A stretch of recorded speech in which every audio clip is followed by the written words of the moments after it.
McDonald's faces fines for child labor violations in Louisiana and Texas.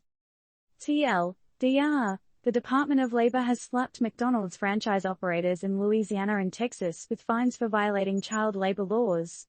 Numerous minors aged 14 to 15 were found to be working longer hours than allowed and operating dangerous equipment such as deep fryers, which is prohibited for workers under 16.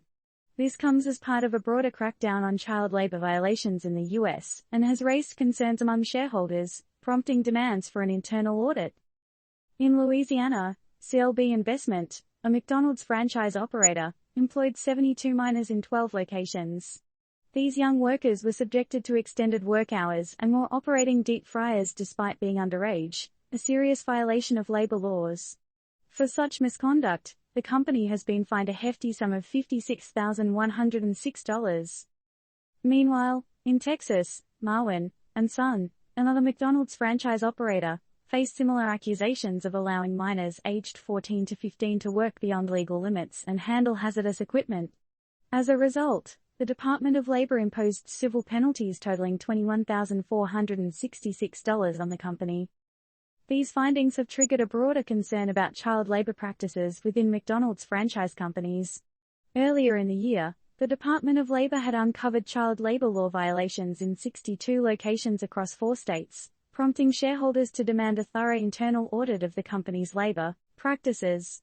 The question remains, how can a global fast food giant like McDonald's, known for its iconic golden arches, ensure proper oversight and compliance with child labor laws in all its franchises?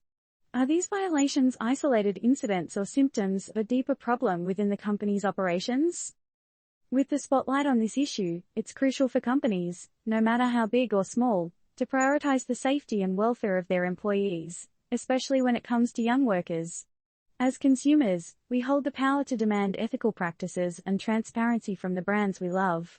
Let's raise our voices and encourage businesses to be accountable for their actions.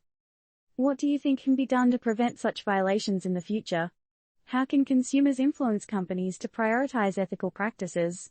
Join the conversation and share your thoughts. Note, this news article is for informational purposes only and is not intended as legal advice. Turned Up News does not endorse any specific actions or recommendations related to the content above.